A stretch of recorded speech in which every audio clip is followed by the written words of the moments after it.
Anybody ever feel that way? You feel like that you could just put that in a quote bubble over your head, like this face says confidence, but my insides are freaking out, right?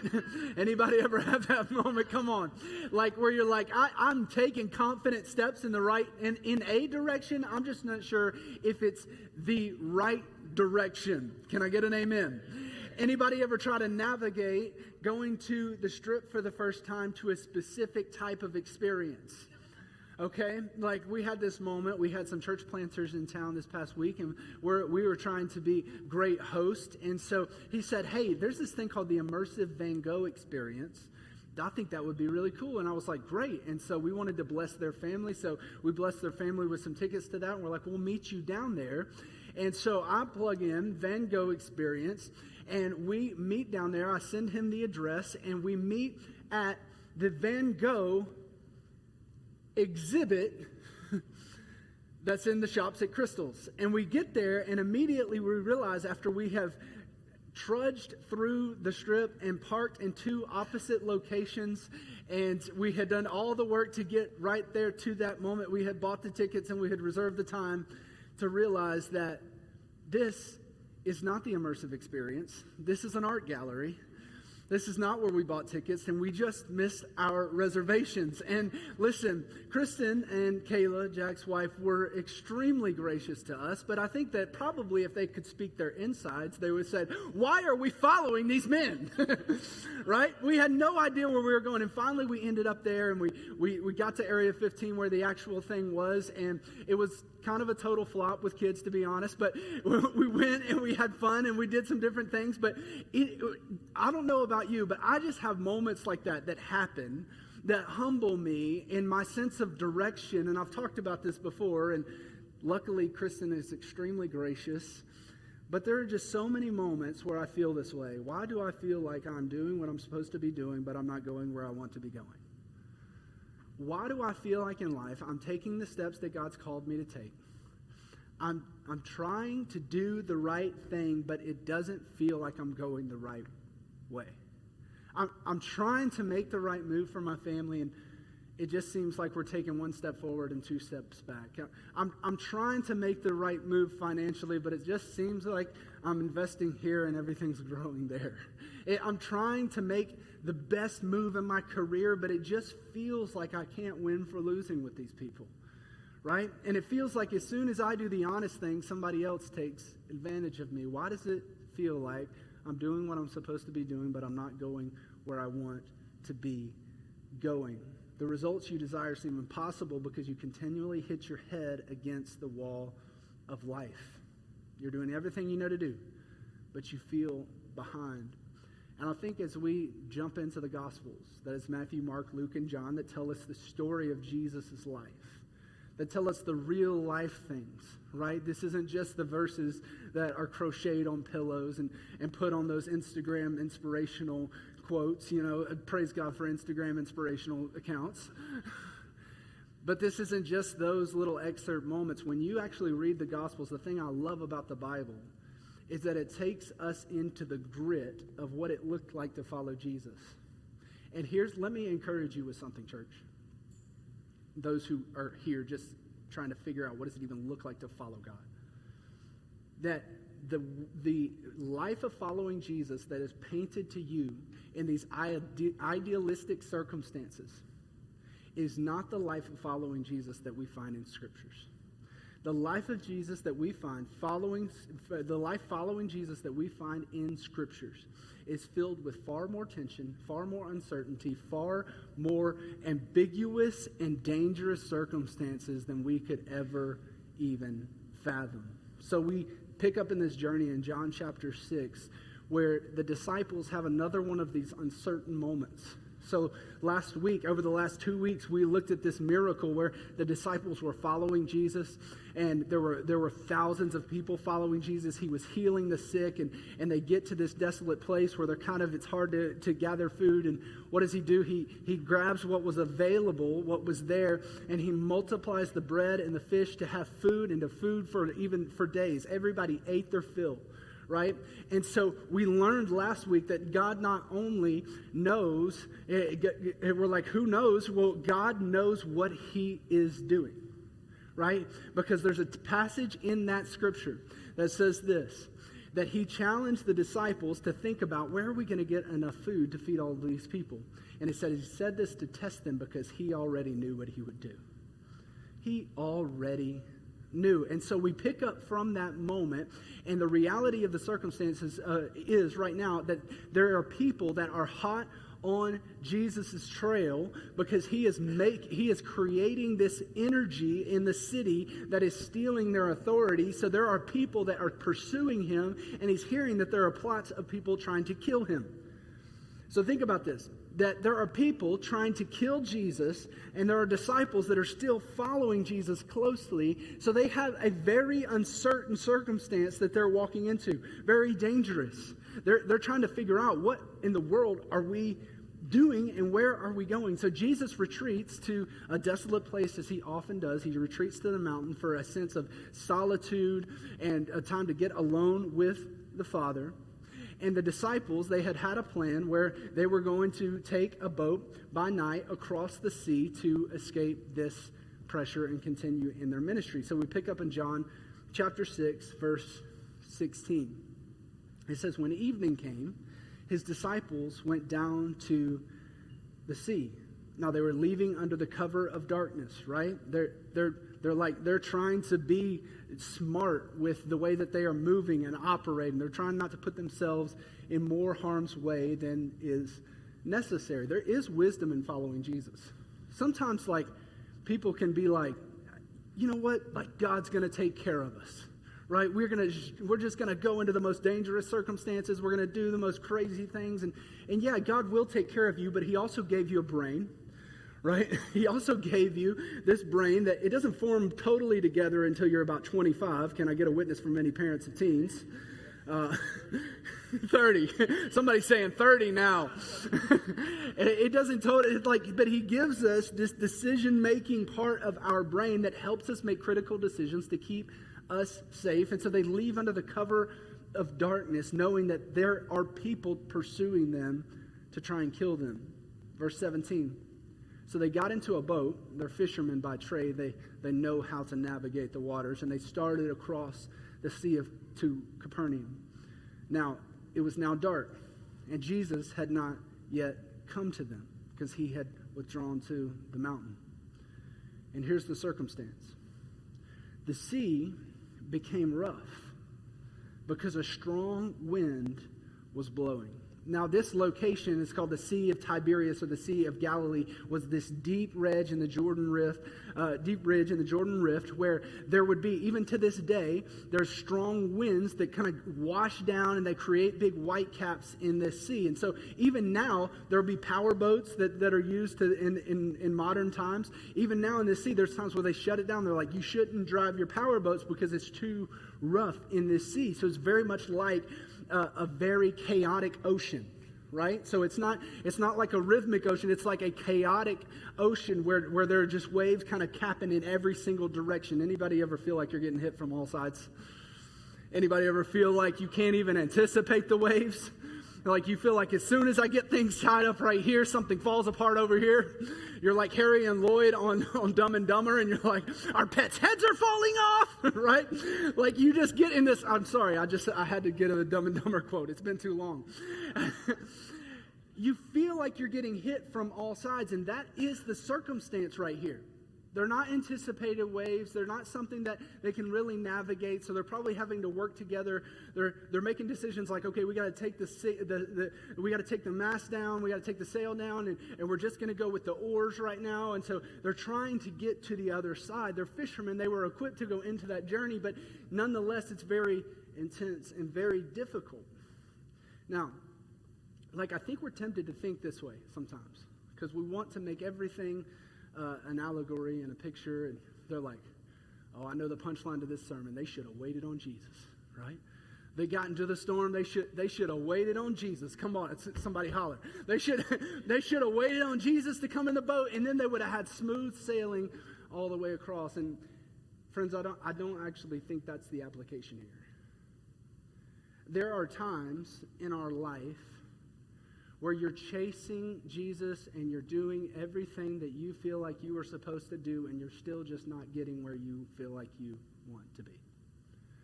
There are times in life when you're even walking with Jesus where you're doing everything that you feel like you're supposed to do, but you're still not arriving where you want to be. And that's okay. That's okay. You're in good company right now with the disciples that are in the middle of a stormy sea. And Jesus never promised them that they wouldn't have to navigate rough waters. They're in the middle of the stormy sea. And they're rowing in uncertainty. Verse 19. And when they had rowed about 3 or 4 miles, estimated about a 7 to 9 mile cross the lake, the sea trip. So they're about halfway through the sea. They're in the middle of the sea. Some of you are in the middle of a storm right now. Some of you walked it, you almost didn't get here because you were too emotional to face and have a conversation and pretend like you had it together. You're in the middle of it. They're in the middle of this sea.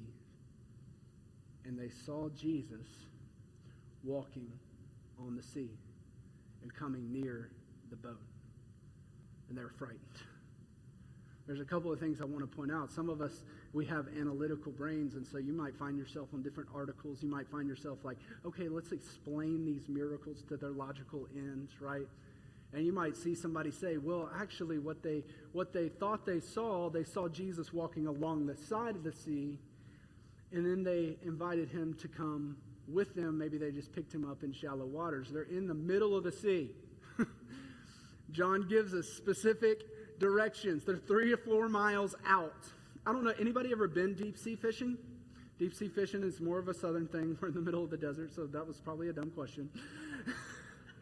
But whenever I've been out on lakes before, a lot of lakes and a lot of stuff, but I went deep sea fishing one time. And we started going out, and we're like, there's wave caps or whatever. We're in this boat, and I'm like, okay, this is cool. And we get about half a mile out, and I'm like, oh yeah, this is cool. Like there's the shore. We get about a mile out, and I'm like, everything's getting smaller. We get 2 miles out. We get about 4 miles out. I'm like, I'm singing the theme song to Gilligan's Island. I'm like, who am I going to be in this scenario whenever we get washed up on a deserted island? Where are we right now? Like 3 or 4 miles is a long way out to sea. I can't see anything. Like I'm freaking out on side. I'm like, this boat is not big enough to be all the way out here. Like, what in the world are we doing? And so like, this is a very uncertain circumstance is what I'm trying to illustrate here. This is very difficult, had to have been very difficult for them to see Jesus, a person, walking on these rough seas, heading towards them. And they were filled with fear. I think that as we navigate the uncertainties of life and you feel fear, don't let that lead you to the feeling of shame. Let me unpack that. When you're in the middle of an uncertain circumstance, your feelings of fear are natural feelings, and you shouldn't let that propel you into feelings of shame. Because here's what the disciples could have done in this moment. They would have said, oh my goodness, I think that's Jesus. I'm scared now. Like, what is he doing out here? Does he see that we have no idea what we're doing? Does he see that we're in trouble? Like, what's he going to think of us? And they're in this moment when we can spiral and think like, oh man, I don't have enough faith. And like, I have no idea where I'm going. I have no idea where I'm going. But Jesus said this to them. But he said to them, it is I. Do not be afraid. It is I. Do not be afraid. Now look, like this phrase, it is I, this isn't like, it's your boy, this isn't like, oh, it's me, like, it's Jay, like, what's up? This isn't really casual. This is actually kind of a different Greek phrase. John wrote this, and when he wrote it, he wrote the phrase, ego eimi. And when he wrote the phrase, ego eimi, what that would have translated to them and spoken to them, what they would have heard is not just, hey, it's Jesus, what's up? it's not that casual. It's actually very weighty. It would actually have been the same phrase how they would have translated when God said to Moses, I am. This was a weighty introduction. This isn't just like, your boy's here, it's going to be all right. This was a divine encounter.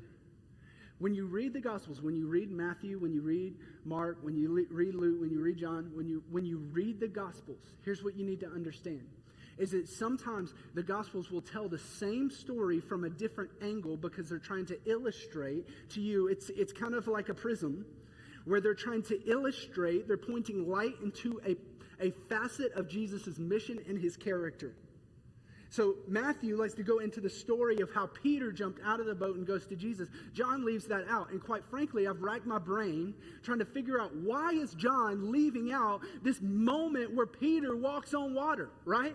Like, I want to preach that, and that's another sermon for another day. Like, Peter gets out of the boat, and he walks towards water, and it's great, and like, I'll save it because I want to preach it later. But like, John leaves it out, and I'm like, did he forget? Did he just like forget that Peter jumped out of the boat and started walking on water? Like, seems like that's a detail he would have put in there, right? No, I think John wrote this specifically so that we would stop here. Jesus says to them, I am. I am everything certain. I am everything powerful. I am everything sufficient. I am everything that you need. Do not be afraid. Jesus simply is informing them of his presence before he even addresses the problem. Before he even addresses the circumstances, he comes to calm them with his presence before he calms the circumstance. You hear me? He says, it is I am here. Don't be afraid, because I am here with you. Verse 21, then they were glad to take him into the boat. Verse 21, the first part of verse 21, it says, then they were glad to take him into the boat. I know that for me, one of the things, I can tell you more of the story off stage or whenever we just have times to catch up, but Cannon's been in 3 different preschools in the last 7 days, or 3 different kindergartens. And for us, when there are uncertain circumstances, when there's who knows moments, gladness is hard to come by, right? Gladness is hard to come by. There's a lot of fear. There's a lot of anger. Anybody ever been mad at God? Anybody ever just been mad at your circumstance? Really, like, why isn't this working out? I'm telling you that even in this moment, the presence of Jesus makes us glad. The presence of Jesus. They saw him. The waves are still rough. The circumstances are still unknown. They are still in the middle of a rough sea. And Jesus makes them glad. There's no mistake.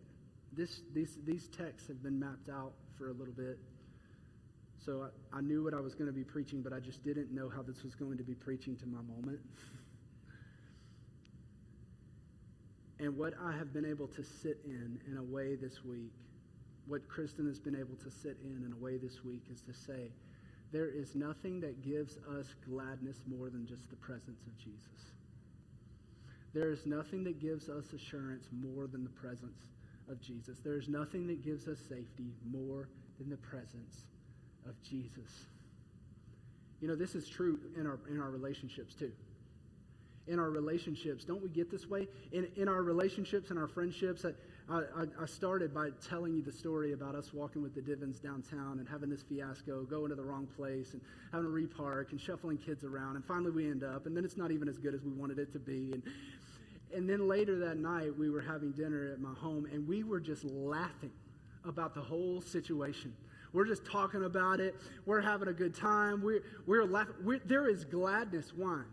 Because even in those moments, you know that when you go to college with people, when you plant a church with people, when you go to work and battle with people, when you walk through difficulties with people and walk to the other side of it, there is gladness because there's something about an uncertain circumstance that forges a relationship to gladness. Right? There's something about reminiscing on the hard times that you walk through together. And that's just a small relational example. Think about when we walk through the deepest pains of our life, through loss, when we walk through uncertainties in our health, when we walk through our most difficult financial crisis of our entire life, when you walk through that, and if you press into the presence of Jesus, think about the gladness, think about the faithfulness, think about looking back at that journey and saying, I'm okay, and I am glad because I know Jesus better now.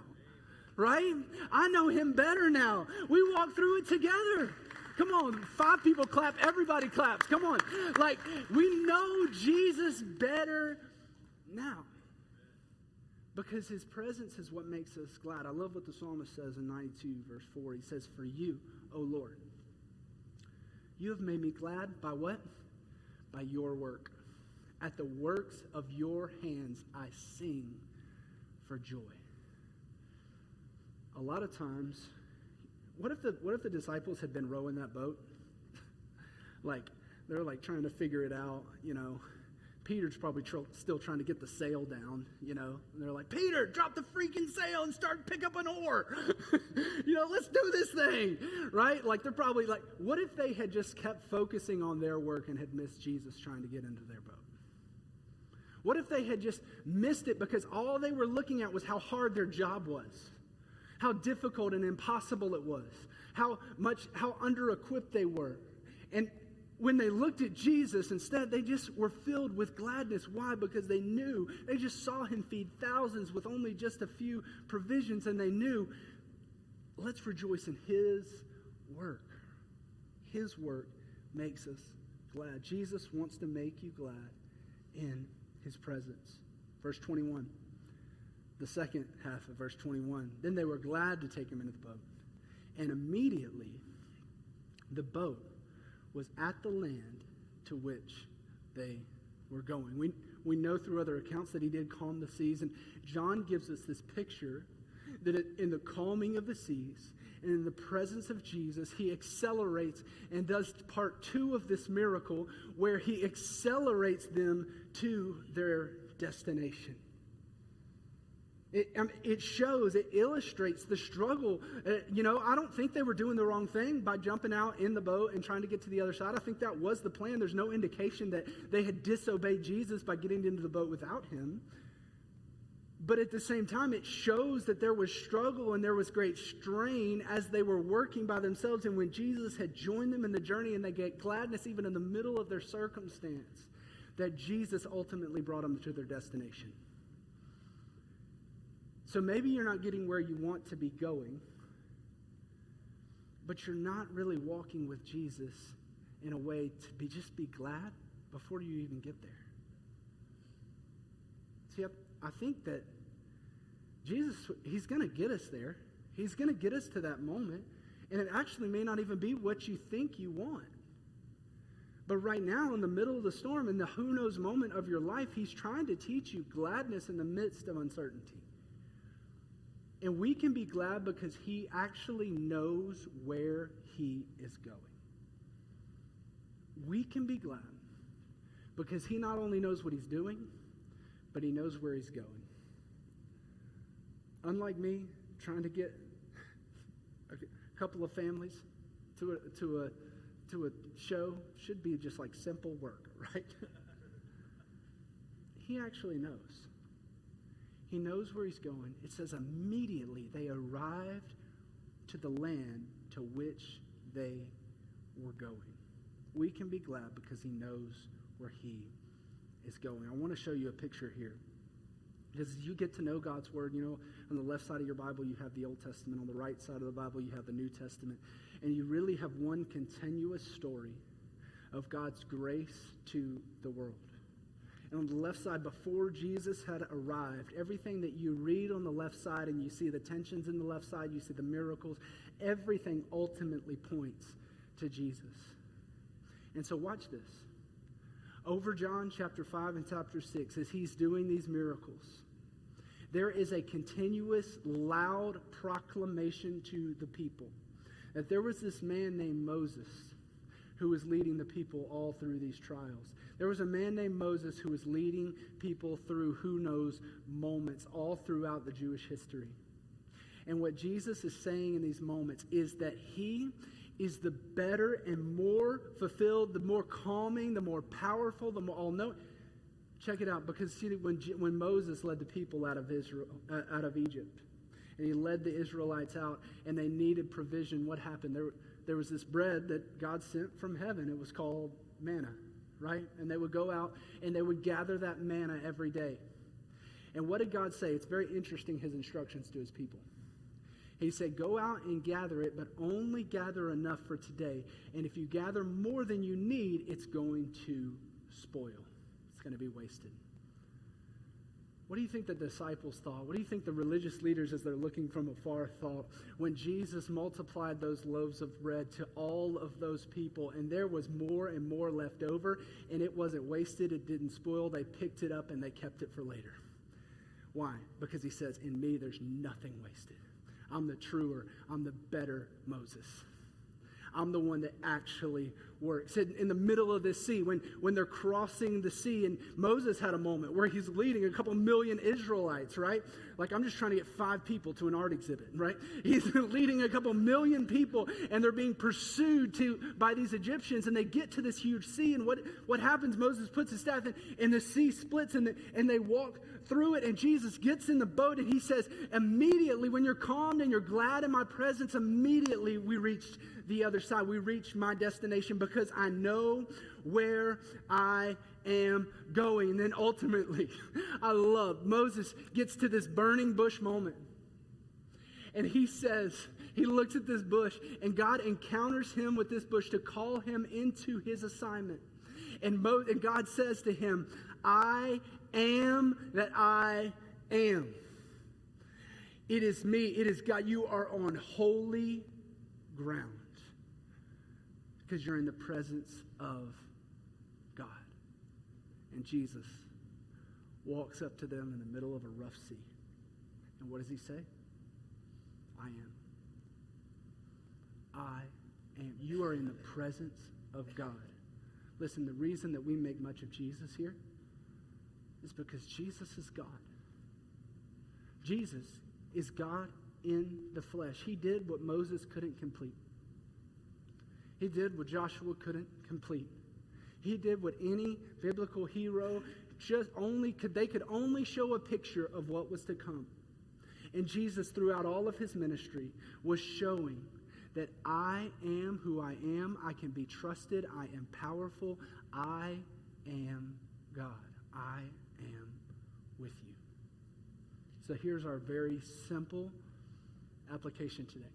And I'm going to invite the band if you guys want to go ahead and join me. And we're going to close with one more song. Invite Jesus into the boat. Are you going to be focused on your work, on your strategy, or in the middle of the circumstances will you invite Jesus into the boat? Will you invite Jesus into your vehicle during your morning commute? Will you invite Jesus to your dinner table? Will you invite Jesus into your marriage? Will you invite Jesus into your dating life? Will you invite Jesus into your family or even as you're planning for your future family? Will you invite Jesus into your parenting decisions? Will you invite Jesus into your cubicle at work? Invite Jesus into the boat. You're getting hit from all sides. Find gladness by simply being with him. Because the goal of the Christian life is not to do great things for God. The goal of the Christian life is to understand what it looks like to be with God. The goal of this life is, in fact, Jesus said, in this life you will have trouble. He didn't say you might have trouble. He didn't say, if you make some wrong decisions, then you'll probably experience some difficult circumstances. He didn't say that. No. He said, in this world you will have trouble. And what does he say?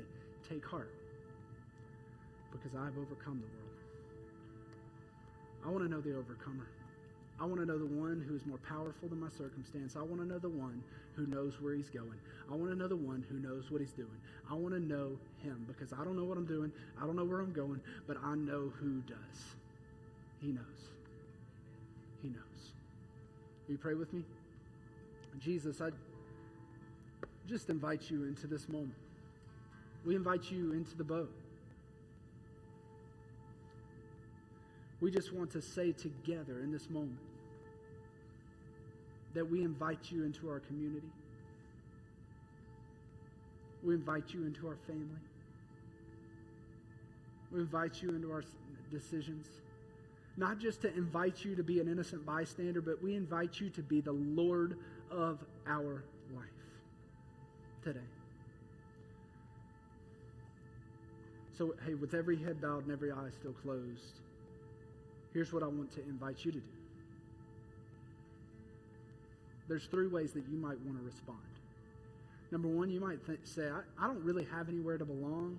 I'm still trying to figure this out, and I need to connect with people who actually live what you're talking about. And this is a place where you can belong before you believe. So you may need to hop into the Finding Favor class or fill out a connection card and say, hey, I want to connect to a small group or a serve team, and I want to be around people who are walking with Jesus. Maybe that's your step today. Maybe your step today is to believe for the very first time. You say, you know what? Today's the day where I put my faith and trust in Jesus. And I want to do that. I'm going to be in the back of the room. Some other leaders are going to be in the back of the room. We would love to pray with you and invite you into that relationship. Or maybe you're like, you know what? As the past couple of weeks have been going by and I've been watching people get baptized, that's my next step. It's time for me to become a disciple of Jesus, and I want to show everybody that through baptism. So whether your step is to belong, whether it's to believe, whether it's to become, take that next step today. Invite Jesus into the boat and start walking with him. Jesus, we do love you. Give us the courage right now in this moment. Right now in this moment, give us the courage to see what you see and take the step that you're leading us to take.